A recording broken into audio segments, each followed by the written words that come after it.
Welcome to the Filipino American Women Project, a podcast show that shares stories and life lessons told by individuals living or have lived in America that are of Filipino descent and identify as female. I'm your host, Jen Amos, a fellow Filipino American woman, and I'm excited for you to join us. Let's get started.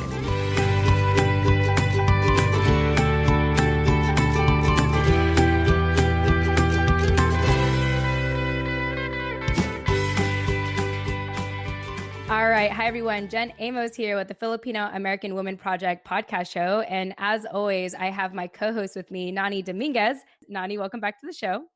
Thank you. Hello, everybody. We are super stoked, as we always are, because every time we have another episode, it means that we have another incredible woman who has reached out because they were really touched by our project and wanted to contribute to this project. And so let me tell you a little bit about Adeleine Conanan Liang. So she is a 1.5 generation Filipino-American immigrant, soon to be licensed psychologist. She currently works at 3 private practices doing individual therapy and testing. The places that she works at are Southern California Psychology Centers in Serra Mesa, also in Folier Compass, where she does dialectical behavioral therapy and gender therapy, and Psychology 360, where she does psychological and psychoeducational testing.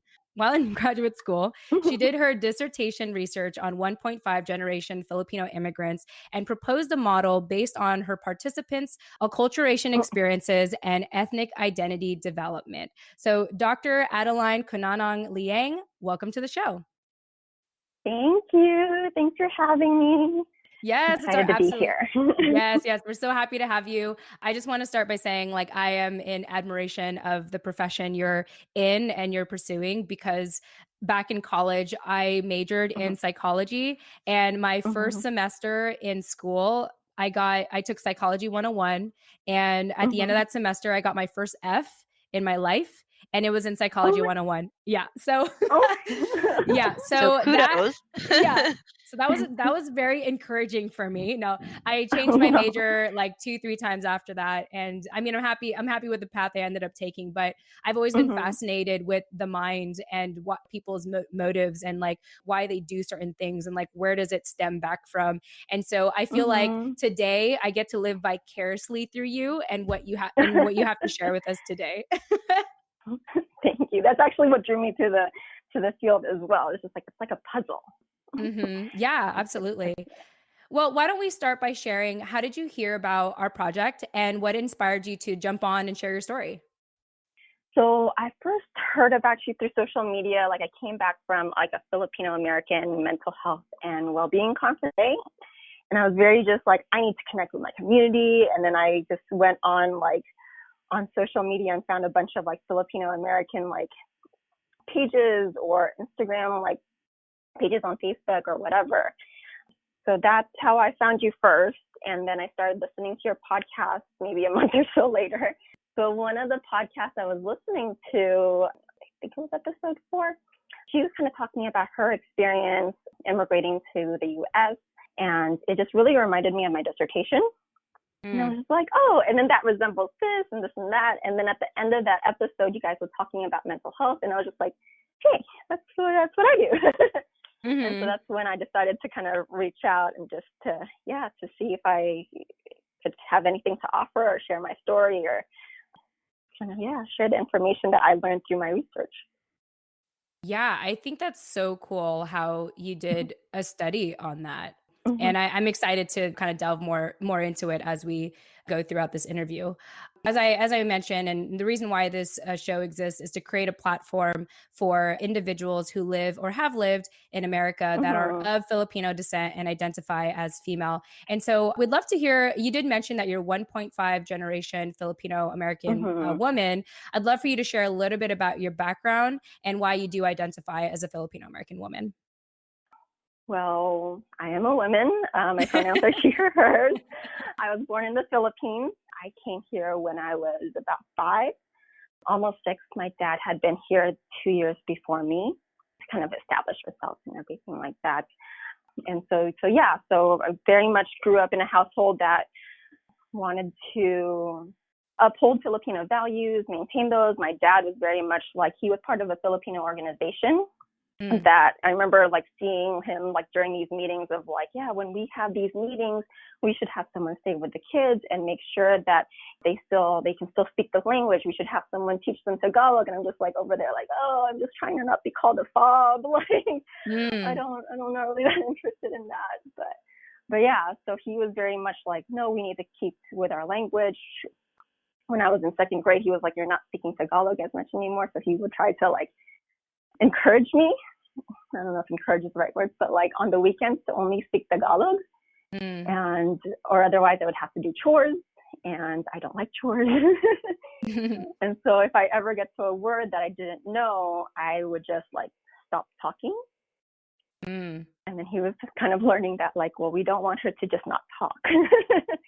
So that didn't really last long. But yeah, so very much like having strict values of like hiya and like pakikisama, like very much like we always think about our community and put our family first. So yeah, that was at home. And then I went to school, who at the time, the first school that I went to was predominantly kids who were of Mexican or Vietnamese descent. Right. I'm lighter skinned. I have more Asian features. So a lot of people often thought I was Vietnamese. And then I would hang out with like the Mexican kids and like we would, because I felt culturally that I could just connected with them more. But yeah, and that was interesting and confusing at the same time because it was just like, oh, I don't necessarily fit with the Asian kids. Right. I remember my best friend was like coloring a picture of us. And she like colored herself brown, and then she colored me like yellow, and I didn't recognize that. I was like, who is this? Why are you putting so and so there? I thought that was us. And then she's all like, no, because that's you. And I was like, but it's yellow. And she was just like, yeah, because you're Asian. And I was like, but I'm Filipino. I'm brown. I don't know how I already knew or made that association. But I was like, I'm Filipino. I'm brown. And she's all like, yeah, Philippines is in Asia, so you're yellow. And I was just like, no. I'm brown, like I don't. Yeah. Since when I don't understand where this like yellow, like how are we assigned yellow? I don't. Does anyone know that? That's like a really good question. I've heard that where it's like if you're gonna color certain ethnic people, like obviously Black people would be brown and white people would be white, but Asians are yellow, and I'm just like. Where does that come? Who looks yellow? I don't know anyone that looks yellow. Like, I've always wondered that too. Yeah, it's just so bizarre. One thing I think is really interesting, Adeleine, is you kind of hinted at like your relationship with your dad. We had an interview with Clarice Aguilera. She's episode 15. I have my list next to me so I can reference. I have to like edit it later. But no, episode 15, she was talking about how she had felt like it's really the woman or the mother in the family to like pass down culture, down the tradition. Yeah. And so it's really, I think it's really interesting that your father really, really valued preserving the culture. Yeah, and I've definitely gotten into a lot more fights with my dad because of that. But I do in my research studies, I found out as well. It's just like, the females have the responsibility of passing it down, right? Like when we have get-togethers, they're the ones who like typically are the hostess and make sure that everyone's included. And they're the bearers of culture. But I don't know if it's necessarily, so my parents kind of grew up in different places in the Philippines. So my mom was in Manila, and typically like Manila, Luzon, like that's more, I guess, westernized compared to like where my dad grew up. My dad grew up in Aklan, and there's a lot of like just like older traditions. I don't know if that's the correct word, but he was very much connected to that. I think it was always just more important to him. My mom was a lot more focused on kind of trying to assimilate. When I think I've heard this mentioned in your podcast before, but like colonial mentality, right? Like she was the one who was always trying to make sure that I didn't get dark and that I try to shape my nose so that I would have that bridge, right? Or like made sure that I spoke English well, right? She was making sure that I kind of adjusted more to American society, where my dad was just like the one who was like I would go to him and be like, look, it's normal for teenagers to go to dances. And he'd be like, well, what's normal?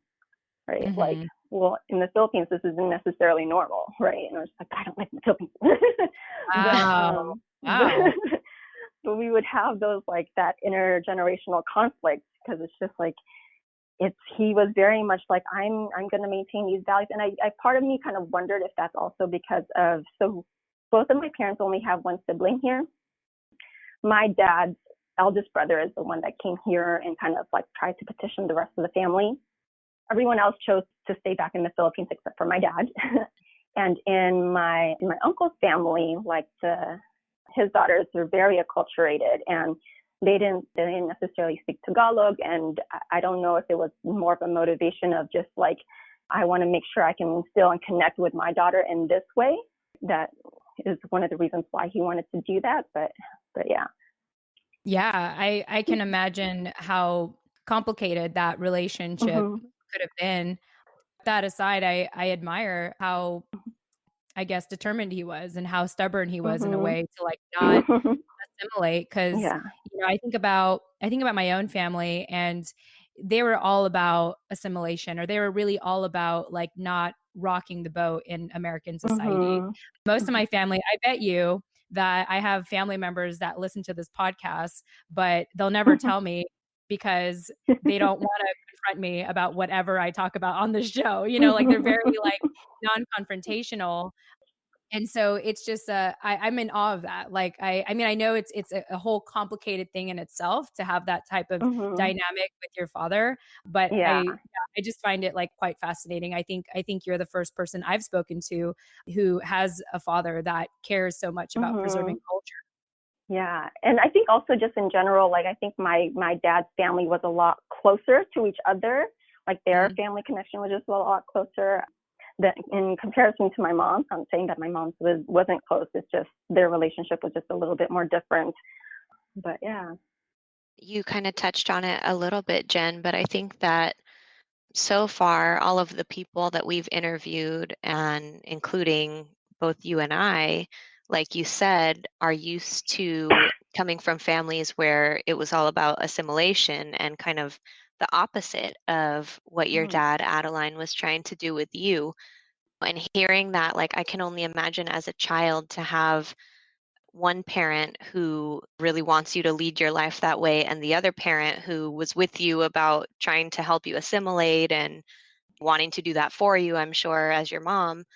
That probably left you in a very conflicting place as a child. Yeah. But I'm curious to hear kind of how you have worked through that and where that leaves you now as an adult identifying as a Filipino American woman, because you have had both perspectives, and you said you're an only child, so it's kind of like I feel like that heightens everything. Yeah. Yeah. All the expectations all in one. Absolutely. Yeah, all on your shoulders, right? Yeah, it was funny because so growing up, my initials were ABC, and my mom, they wanted multiple kids, but because of complications or whatever, they didn't. They were left with me. And their plan was originally like, if they have other kids, it would be, because you know how there's like this, I don't know if it's a tradition or what it is, but like there's families where everyone has the same initial in their name, right? Like their first name is like all R's or something. Yeah. So yeah, they wanted to mix it up and just be like, oh, the first kid is A, the next kid's gonna be B, the next kid's gonna be C. Aww. And it's just like, I ended up taking all of them because that ended up being my initials. It's like, oh, surprise. But yeah, that kind of coming to like where I am like now, especially in my relationship with my parents, we had a lot of heartaches, especially like during like, I think high school, college, especially in college. I was very adamant about like I wanted independence. Like I grew up in this society, right, where there is an emphasis on being independent and being your own person, being autonomous, right? And that there would be times where me and my dad especially would have these arguments, and in my point of view, right, my dad was very like, I thought he was just overreacting. And I would stand my ground, and my mom would always have to be the one who's like, no, Adeline, like, your dad, right? And to me, that it often translated to, your dad is not going to apologize, so you have to do it. And from my point of view of being like that individualistic, right, like independence, right, autonomous like point of view, it's just like, I am the child in this parent-child relationship. Yeah. Like, why do I have to be the bigger person? But in their point of view of like in cultural, like utang ng loob, like, right, like the debt of the self, debt of the soul, right? This is what I owe my parents, right? So utang ng loob, I don't know if this is familiar, but it's like the sense that you owe your parents something, you owe them something because of they gave you the gift of life. They sacrificed for the you, debt of will, right? For yes. Yeah. To them, it's just like, well, I owe them my respect because they gave me life. They put the sacrifice and came here. They did so much for me. And in me being very like, again, individualistic, autonomous, right? These aren't my decisions. Yeah. Right. Like I didn't ask for you to make this sacrifice for me. I didn't choose those decisions. Like you're the one who made those before I was even born. Yeah. Or like, yeah, like I thought I was just going to Disneyland. I didn't know I wasn't going back. Right. And so it's just like, hello, you know, like what's going on? But yeah, and eventually it was just like, yeah, like I would give in and make up with my dad. I say my apologies or whatever, and we had some pretty big fights because of it. One of them lasted a little bit and had my godmothers calling me to encourage me to like make up with him. One's here in California, but the other one's in the Philippines. And she was just all like, you are your dad's only daughter. Like he cannot lose you. Right. So it's just like, okay, I get it. Wow. Yeah. I can imagine like how much he loves you, and he just takes it out in a way that does not vibe with it. It doesn't look like love to you, but the way that he's doing it is really out of love. Yeah, no, absolutely. And I think a lot of it is because of the fact that he wanted what was best for me, and I wasn't following in the expectations that he had for me or what his dreams are for me in my life. But it's just like coming to my own of like, I have my own dreams of what I want to do with my life. And we've grown a lot because of, we work through a lot of these things, and we actually have a pretty good relationship now. Good. Yeah, he actually encouraged me to go on this podcast, so that was cool. Aww. Well, thanks, Uncle. Yeah. Right? Thank you. Oh, that's cool. Well, shout out to you, Uncle, or Tito, or whatever you prefer. Yeah. Our family, we say Uncle, so. Yeah. All right, Jen Amos here, jumping into the middle of our show, as I always do, to remind you why this show is possible. So, you know, at the end of every episode, I tend to say, if you didn't catch our guest contact info, don't worry, we'll have those in the show notes. Check them out. I worked so hard on them. You're welcome. Well, it's been brought to my attention that our show notes are not as easy to find as I thought, which is why starting summer 2020, the Filipino American Women Project is proud to be partnering with Captivate, the world's only growth-oriented podcast host. Captivate is created for independent podcasters, designed from day one to help you to focus on audience growth and the expansion of your audio influence. One way that Captivate makes our lives easier as independent podcasters is by taking the guesswork out of making a website for your show. That's right, a website for your show. So listeners, starting summer 2020, finding our show notes will be so much easier. All thanks to Captivate. You're welcome, as always. If you're about to start podcasting or are getting burnt out from all the extra work of producing one, like building a website, consider a 7-day free trial, that's right, free, with Captivate by visiting thefilamwoman.com. That's the Filam, short for Filipino American Woman.com. Or, check out our show notes in the meantime, which is in the details section of each episode. Once again, you can visit thefilamwoman.com or visit the details section of this episode. Yeah. As someone who lost her dad at 10, I'm sure you had a very complicated relationship with him. And yet I'm even living vicariously through the stories that you're sharing and the fights that you've had with him. Just like, I'm not saying that I would have wished for that. Like, I'm sure if I still had my dad, like I would probably have the same problems as you, but it's like, so that's what it would be like if my, if my dad was like around. I'm not like the oldest, but I was like, I'm the eldest daughter. So I think he would have been extra protective. And when I was younger, when he was still around, I remember sometimes I joke that he loved me more than my brother because he was Mhm. always like, my brother was the eldest. So he was always like giving my brother a hard time. And I remember one time, this is so funny. My brother was playing video games. And we were in the room together, and I was reading a comic book, Calvin and Hobbes. If anyone's ever Mhm. read Calvin Mhm. and Hobbes, like way back when. Mhm. So then my dad comes in and he's like, John Paul, like it's my brother's name, John Paul. He's like, John Paul. Mhm. He's like, what are you doing playing games? Look at your sister. She's reading. You should be reading.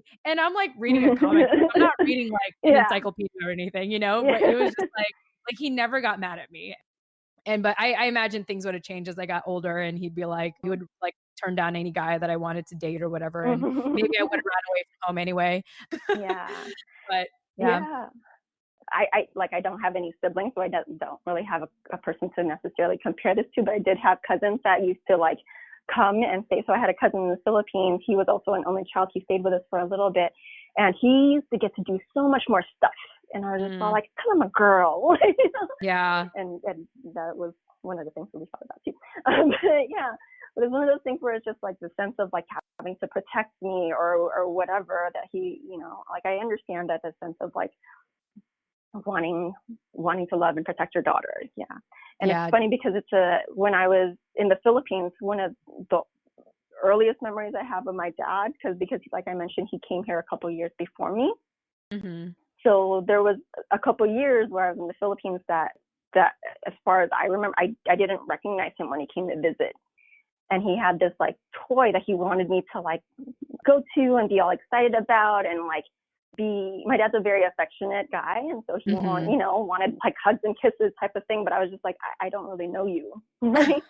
Like he was there for like, because he was here, and I had that experience of like I didn't know you like when I was 3 or 4. Yeah, you don't remember from that far back. Wow.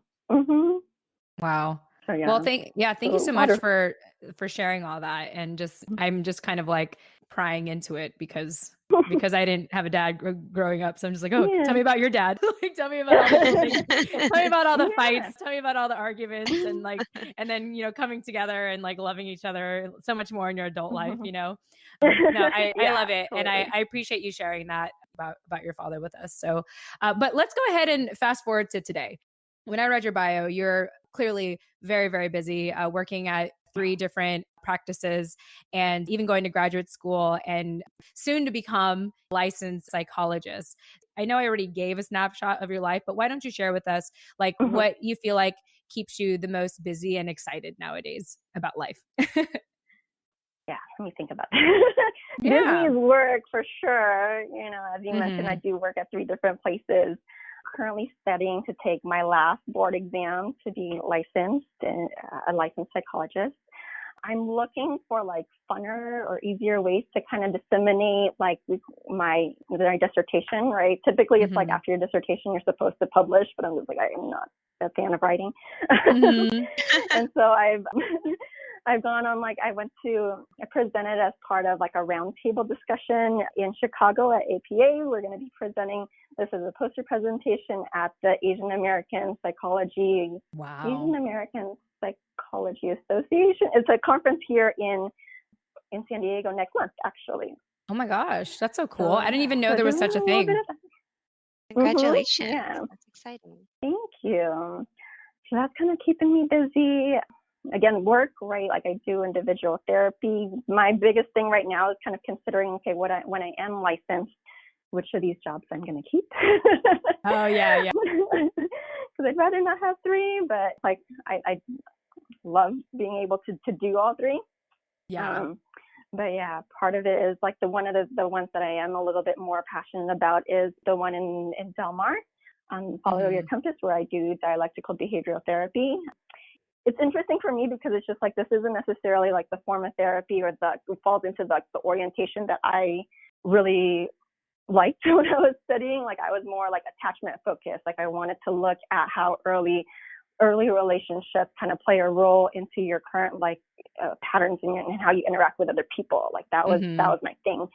But dialectical behavioral therapy was kind of it was developed to address like self-harm and suicidal thoughts. And I remember when I was in high school, like I had a bunch of friends who cut. And I think it was in college where like Filipino adolescents were like the number one population to engage in self-harm or cutting. And I think we're still like top 5.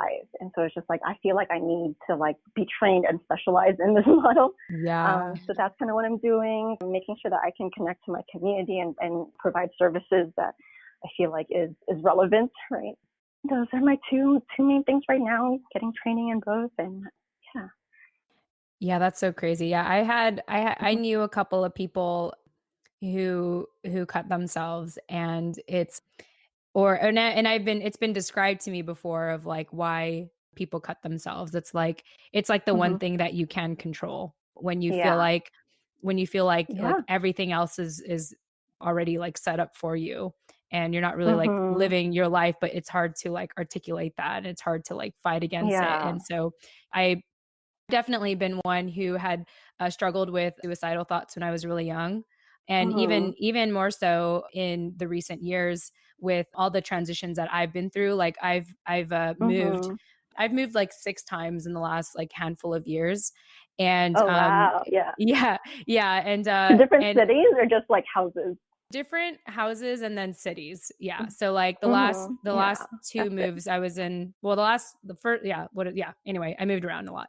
And it just seems like a lot of times like life just seems like out of control. And I've mentioned this in like a previous episode, but I had recently been diagnosed with mild depression, and I was kind of like in denial about it for a while until I had like some recent episodes like around my husband, and I came to terms with it. I was like, okay, I have this. But I feel very fortunate like right now, because I started taking CBD oil like every day, and it's made a ton of difference for me. Like I don't know if it's for everyone. I'm not telling everyone to do it, but like it really works for me. Like I'm more focused now, and like I don't, when I get triggered, I don't go to that place.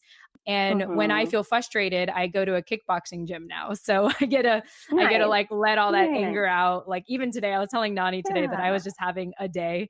And even when I went to the kickboxing gym, like I came in like 5-10 minutes late, and they're like, you need to come earlier. And I'm just like, I was like, I'm here. Okay. I'm here. Like, aren't you happy I'm here and I'm a paying customer? Like, shouldn't you be happy? Me as like, I am right now. Yeah. Exactly.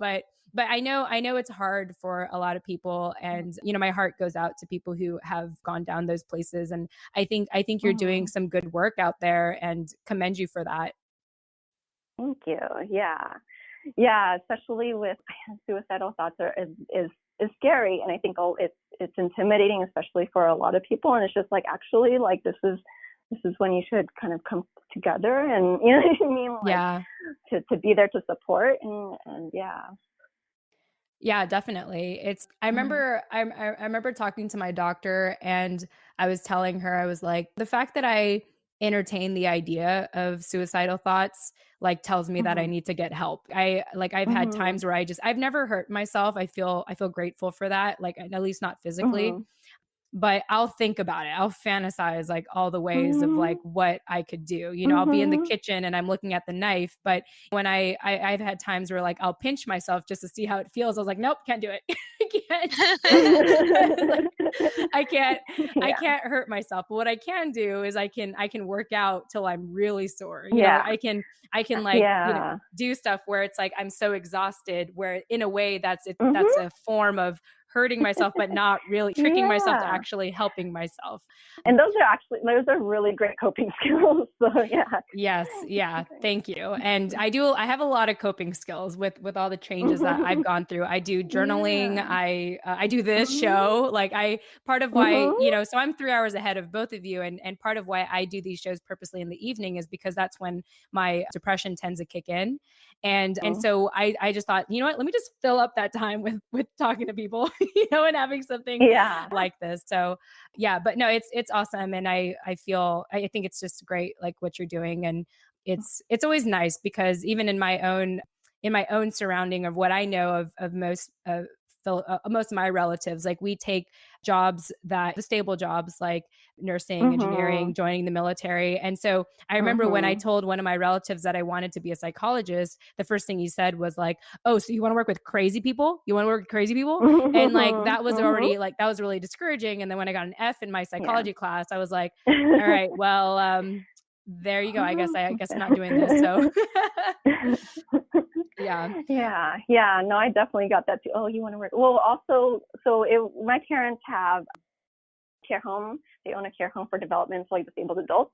And so they had some kind of understanding of what mental health was, but they thought it was mostly that, right? Of like people with Down syndrome or something like that. So it was a little bit more, it wasn't as tough of when I told my dad I was changing my major from like nursing to psychology. Yeah, first off, I every time I've made like big transitions in my life, like I would pretty much like present it to my dad like it was a business proposal. Like I would do my homework. Like I was like, nice. Yeah, these are the careers I can have in it. This is what I need to do. These are the steps I'm gonna take. This is the income that I hope to make. Yeah. Yeah. Wow. I'm like, smart. You can't say no. I did my research, right? Smart. Wow. I'm like, I because don't I know know the questions are gonna come, so it's just like, let me make sure I have the answers, so they can't throw like, well, you don't know what you're talking about, right? Like, yeah. let me do the homework. No, that's smart. We had an episode. Let me see if I can like find the episode number so I can give a shout out to episode 12. Shout out to Rochelle. She was talking about like whenever she tries to get a new job, she always she comes prepared. Like she almost like proposing like what her value is and the potential that she has and what she can do for like the company. And so that's just what reminded me of what you try to do your dad every time. It's like, hey, if I come super prepared, he won't think that I'm trying to like just doing this like haphazardly. So I think that's really cool. Yeah. Okay. Well, I'm super excited because we are getting to my most favorite part of this interview, which is really talking about the life lessons and the stories that inspired those life lessons for the Filipino American woman. Before I do really dive into it, though, I do want to check in with Nani. Was there anything you wanted to add before we move forward? I do have a couple of questions, but I can wait until the end. But I did want to say that I definitely do the same thing with my dad. We were at a neighbor's house a couple of weeks ago, and one of his neighbors, one of his friends, and he was like bragging to them, talking about, oh, yeah, every time when my daughter used to ask me for something when she was little, I made her write a research paper and present to me why I should get it for her. So that's definitely a Filipino dad thing, I think. Oh my God, that's awesome. I love that. So Adeleine, when we had asked you what life lesson you wanted to share with us today, you said that determining your personal values while exploring and incorporating your different cultural values, whether that be Filipino, American, female, psychologist, etc.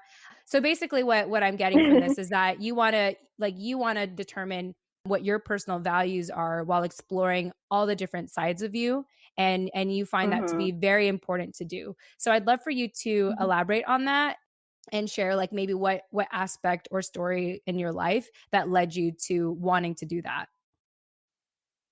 I think this is one of the things that I've actually learned more from doing therapy. Is just like one of the things I always ask my clients is just like, what's the overall goal, and not necessarily goal in like the check mark, but also like your values of like, how do you want to act that's in line with those values? Because that's where a lot of the conflict often comes from, especially like when you think of like guilt, right?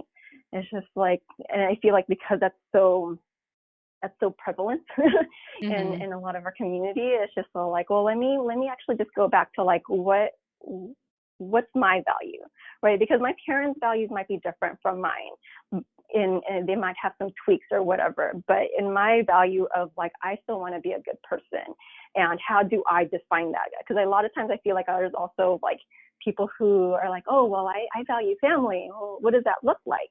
Does that look like someone like you value your family and that you love and accept everyone for who you are, or you value family and that everyone has a role and they abide by these expectations, right?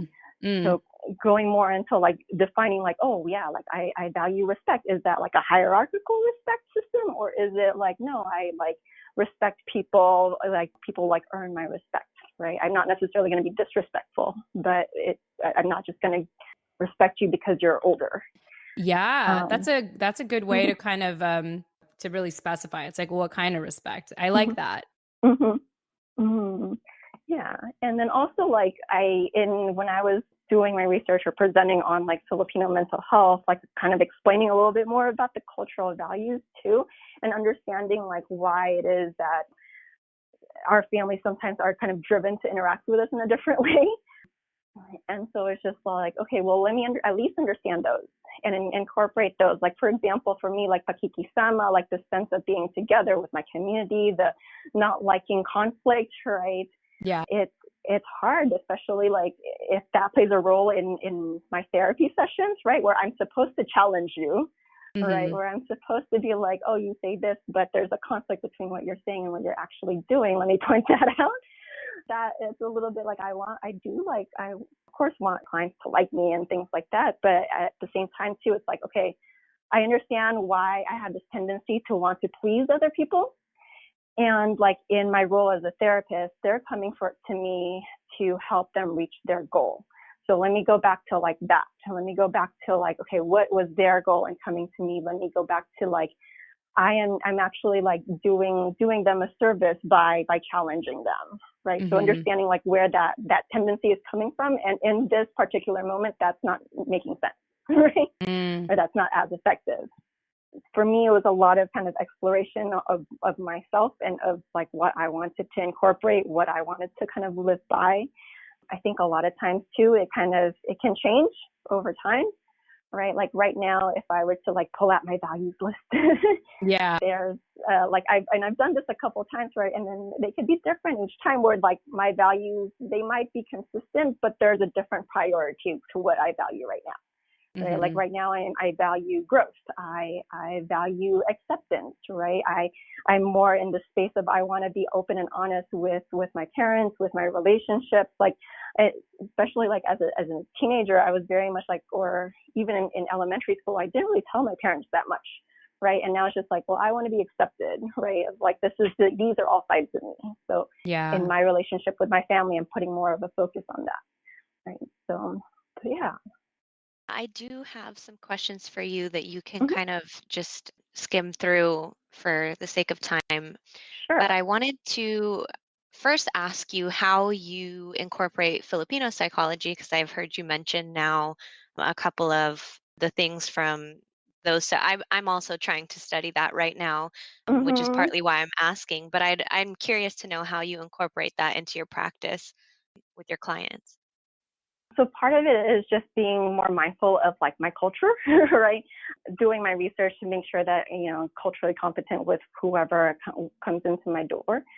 Filipino psychology more so in the sense of like it's hard because it's also like I also want to make room for the fact that not every Filipino person that walks in office is going to present the same way. Right. Mm-hmm. Right? True. Like I might have people who are like acculturated, who have a good relationship with parents, who don't, who immigrated and have a strong duty to their family, right? Like everyone kind of comes in differently, but at least Mm-hmm. my awareness of like where is this coming from. Sorry, but yeah, like at least my awareness of like where this is coming from, right, can help me guide a little bit more, like how I interact with that person.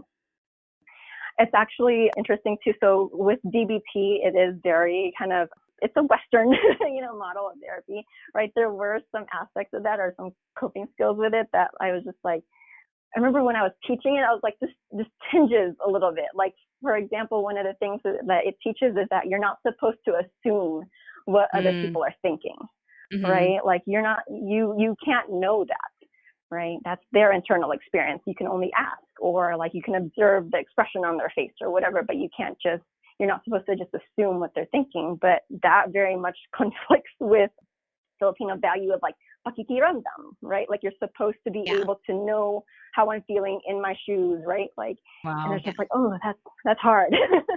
Right. Right. Yeah. And I threw this out to my supervisor. I was like, I wonder if there's like if there's like because I know in a different form of therapy, I think it's PCIT, there's one for more collectivistic cultures. And so I was like, I wonder if there's that form for DBT. And so I haven't found any yet. She keeps encouraging me, people to see if I can start like a grant to do that. But I was like, that's intimidating. Wow. but that it would is be really something cool, that though. because there are concepts that I'm just like, oh, this hurts a little. It just doesn't sit right with me and where I come from. Right. Definitely. Well, Adeleine, I think we've had such an awesome conversation. I feel like you covered so much, and I can't believe how quickly the time flew. I just enjoyed hearing you talk, really, and sharing your experience as a psychologist. And we wish you the best of luck when you take your exam again. Thank you. Yeah. Do you have any closing thoughts for us and our listeners? One of the things I was actually thinking about too, going back to the question of like defining your own personal values too, is like, I also wanted to talk about the concept of shame, right? And it's one of the things that I think is very, very prevalent in our communities, right? It's been very effective in keeping people in line in terms of your family, your community, your religious affiliation, your colonized communities and all that good stuff. Yeah, but it's been effective, but it also can be like a double-edged sword, right? Like if you're always scared that your community is going to reject you for taking this step, for doing this thing, you tend to like risk less, right? You're not as willing to take the risk and to put yourself out there or to do these things that might be a passion for you, right? And I've seen that, and I that was actually something that I was thinking about more so in terms of like my exam, for example, right? Because I did have that thought of like, oh man, like are people gonna like reject me because of like I think people that are gonna think that I'm a bad like therapist because I didn't pass this test the first time. And I was scared to come onto this podcast. It wasn't necessarily shame of like community because I have a pretty good supportive community of like cousins and friends who are just all like, no, you got this, like it's fine. Like even my dad was just like, no, like that's okay, you'll just take the next one. Right.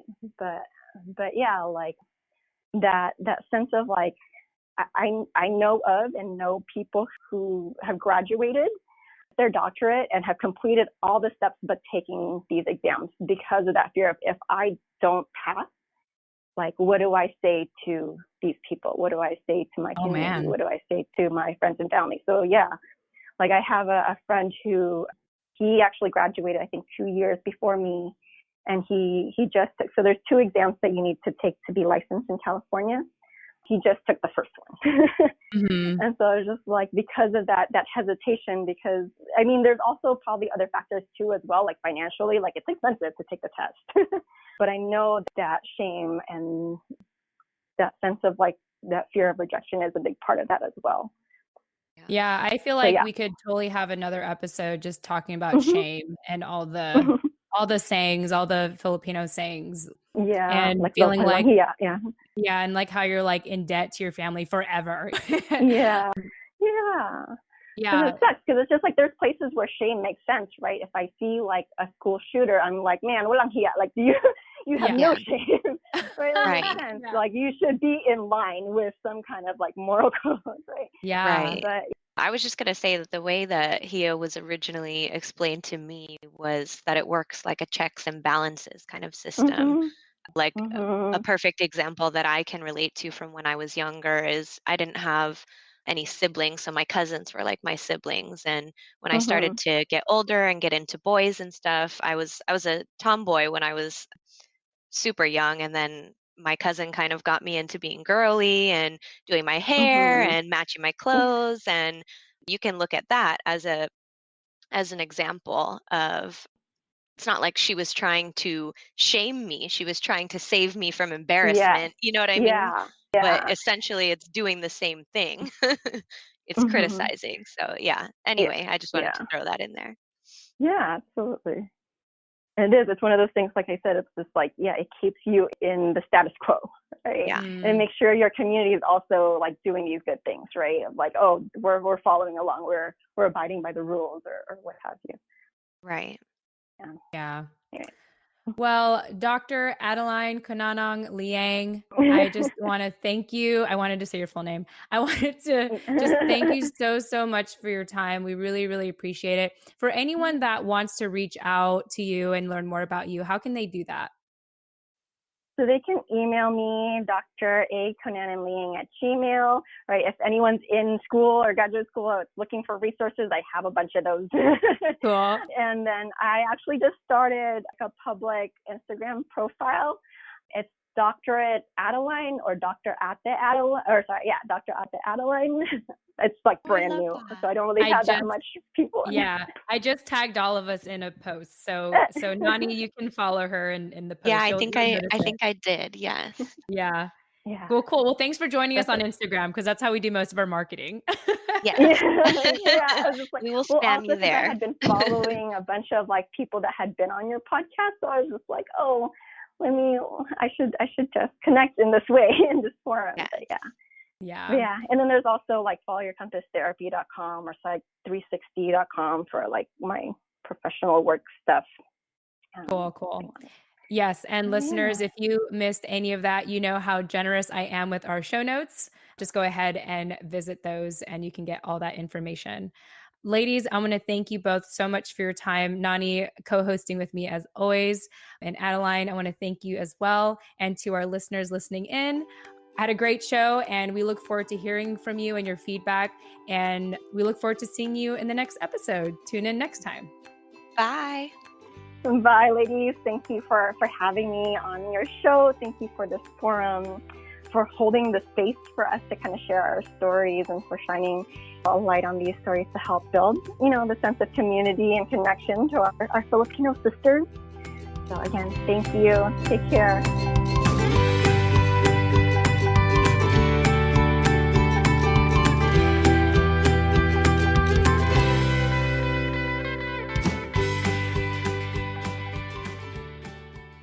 Okay, listeners, we had such an awesome conversation, and Adeleine actually has a couple more minutes with us. So we thought we'd use after the outro to just for Nani to have some time to ask a couple more questions to Adeleine. So Nani, take it away. Okay.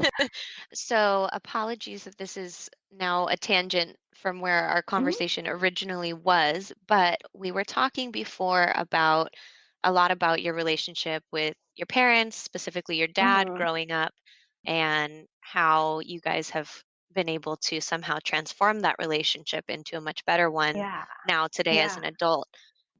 I think that we can all agree that daddy issues is a common theme that we have in our community. So what would you tell to someone who's still kind of experiencing that conflict with their dad of I don't want to say wanting their parents wanting to control them, but just not seeing eye to eye with what you want to do with your life and making your own decisions and living out of fear of disappointing them and all of that. What would you tell someone that's trying to communicate better with their father?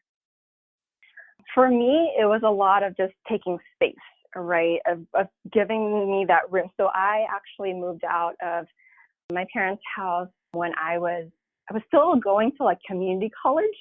My second year of college, it wasn't on any like bad terms. It was more of like, I'm an only child. This is how I proposed it, right? I'm an only child. I need to know how to live with roommates and And so I was able to like have the space to like be in a different city from my parents, but also in that too of like really connecting to like where he was coming from. So I've gone back to the Philippines 4 times as an adult, and each of those times I learned something new about my family. My cousins and my aunts and uncles loved talking about them because they're just like, let me tell you how it is. I think one of the things that I learned in going back, I kind of saw that like my parents were very much living in this time capsule of what they viewed the Philippines to be. Right. And trying to hold me to these values that were kind of old school in comparison to how people are actually living in the Philippines now. Right. And so when we got back and when I was able to see that, kind of not necessarily confronting, but like I kind of would hint at my dad, I'm like, see, look at so and so, right? Like they're doing this and that, or like my cousins aren't necessarily like, I'm not so far off, Yeah. right? In my attempt to be individualistic, right? So that was one of the things, and also learning more about them and their culture and how their family worked. I think at some point too, my dad kind of saw that the values that he was trying to instill in me, that I was still living those in my own way. Mm-hmm. Right. Like I was still doing those things. One of the things my dad, I remember one of the times that he said he was proud of me was we had these we had family members from the East Coast, from Jersey, coming over, and there was like a lot of them. And there's a bunch of cousins that I had maybe met once when I was over there. And when I was over there, I was like super shy and really timid and didn't really know how to interact with them. But when they came here, for whatever reason, I'm typically like a shy person, but for whatever reason, I'm just like, you know what, I'm just going to go out there and say hi and get along with everyone. Right? So I was just out there and entertaining them and just engaging with them. And he was just like, that's Filipino. I like that. Like he was like, I'm proud of you. You still maintained this. Aww. Right. And so it's just like, so in some ways he started seeing like these morals, these values that he was trying to like instill in me. Like they came out, like I have them. Like, don't worry, they're there. Right, in your own and ways. So kind of giving him a chance to see that and to engage with him in a different way. And then also I think in graduate school, I had this one friend who like on her breaks, she would always like call her mom. And that was like the weirdest thing to me. I'm like, you just chat with your parents like that? Like, 'cause I don't, yeah, that's weird. right? I was like, I don't do that. And she was like, yeah, no, and I was like, what do you guys talk about? Right. And so I kind of made this conscious decision, like, I'm going to try this out. Like, what would it be like to just talk to my parents? Like they're just human. Right. And so, I started that. It was really awkward at first. My mom didn't know what to talk about. I didn't know what to talk about. But it was just this experiment of like, oh, okay. And then I actually, part of it too is I would, in a way, kind of also reinforce the conversation of like, if there's subjects I didn't like to talk about, I'd be like, oh, well, there's class, I gotta go. And so I don't know if they noticed, but definitely that sense of like, oh, this is a topic I don't really care for. So I'm going to avoid this topic, right? Like, this is my boundary. I don't necessarily go into that. But yeah, different things I've done and tried. It's been a learning process. I think for the both of us now too. I think my dad's also grown in who he is, and I did notice definitely there was a change. So my dad's at a point now where he's like planning to retire, and he wants to retire in the Philippines. And I remember talking to him about like, why are you going back to the Philippines and this and that? He's like, I did what I came here to do, right? Like we came here, you're educated, you can find a job, you're married, like these check boxes that I had for you, you've met them, except for the whole having a kid thing. My dog's my kid. That's where it is right now. Me too. Us too. Yeah. Good answer. Yes. But yeah, so it's like, you have a grandkid. Look, her name is Eleanor. But yeah, so he's like, I've met these check boxes, so I'm good, right? Like, I was just like, no, Wow. but it's been a shift. It's been a change.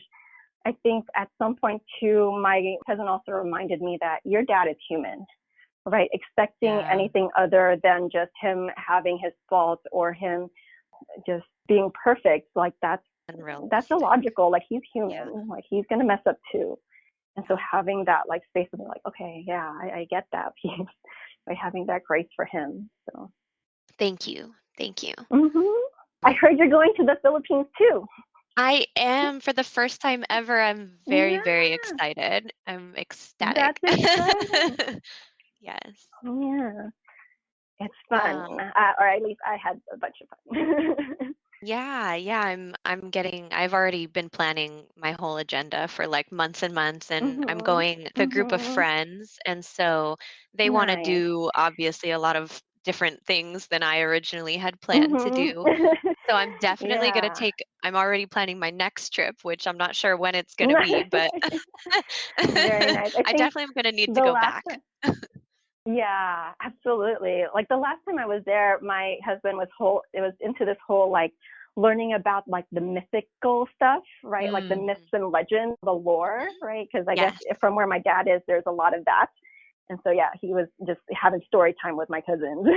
Oh, I love it. Yeah, I'm hoping that my family over there, because I've met maybe like 2 or 3 of them, but everyone else I don't Mhm. know. So I'm Mhm. hoping that they'll give me lots of stories and lots of good Yeah. stuff like that. Yeah, Yeah. I've been trying to study the Filipino psychology on my own and even a little bit of Nice. the mythology, which gets really, Nice. really confusing. So I'm just like, I need someone here to like bounce this information off Yeah. of. I can't just like read about it and learn. Yeah, absolutely. Yeah. No, have you picked up Filipino Psychology by Kevin Nadal?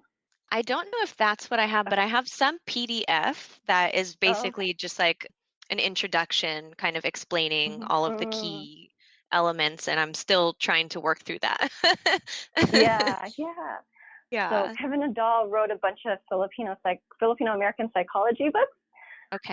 And they're stories Oh, and okay. interviews with other people. It's actually pretty cool. I was first introduced to him in college, Yes. but yeah, Yes. he's like Filipino American queer psychologist Oh, up in New wow. York. Yeah, yeah, Mm-hmm. Yeah, Okay, I'm gonna have to get the names of those from you. I I will met yeah, him read those. like I met him, yeah, I met him around like college too. And I remember he was like touring around California. And I was like, because, like when I failed my whole psychology career thing, I've always mm-hmm. admired other psychologists. So I was like in Mm-hmm. awe of him. I was like, oh my gosh, like he's here, he's queer, like he's like Yeah, yeah. everything. And I remember like we were working with a nonprofit in San Diego. I'm not sure if they're still around, so I won't like say their name, but Mm-hmm. he wanted to like he was trying to put together like focus groups to collect more stories because he had already had the first Filipino American psychology book Mm-hmm. out, but he wanted to, I Mm-hmm. believe Yeah, he wanted to make another version where it was just stories like you mentioned. yeah. And so, and I know, Dr. Ray Monzon over there at San Diego State, Nice. he shared his story on there as well. And he's Dr. Ray. I actually call him Ray just because he was just so down to earth. Like he was like one of the college Yeah, kids. I loved him and like very how cool. chill he was. And now I don't know, I haven't checked lately, but I know he was the advisor of Andres Panafascio Samahan, the student organization Oh, at San Diego nice. State. Yeah. And so Nice. it was really cool. But yeah, he's a psychologist too. Man, there's like so many psychologists I didn't There realize are. I had in my life. There But are. You know what's funny yeah. as well? Like I didn't know there was so many. Like so, the first time I ever met a Filipino psychologist, I was already in grad school, and I was just like, I need to hang on to you. Like, Yeah. Yeah. we're in this field, or that we're doing this. So I was like, okay, that's cool. I had the book, and I never made that connection of like, oh, I'm joining his field. Yeah. But I didn't realize that. And then I think I don't know which version, but he did like kind of, I think it was like an acknowledgement or a dedication to Judy Patakfield, who's a professor. She used to teach at Miramar. I think she works at just the counseling center now. Mhm. But yeah, at like Miramar College. But yeah, I was like, huh. Anyways. Oh, that's so awesome. That's so awesome. Is your client there yet? Yeah, I do have to go. Okay. I didn't want to keep like talking if like, Yeah, you have a life. But no, once But again, keep in touch. yeah. If you have more questions, I'm more than happy to answer. And yeah, absolutely. Yeah. No, Yeah. those were the 2 big ones that I wanted to ask. Mhm. So that's good. But I definitely do want to get the names of those books from you because I'm on a Yeah. book hype right now. Yeah, absolutely. Okay, Awesome. great. Well, have a great session with your client. And Nani, Thank it was good having you. you and both of you, and have a wonderful rest of the week. Yes. Thank you. You too. Good night in the Good East night, Coast. you guys. Yes, good night. I'm gonna try to sleep early. Yeah, that's part of my new like health regimen is to sleep early. So wish me luck. Nice. Very nice. Get to bed, Jen. Okay. Take care. Okay. Take care. Bye. Bye.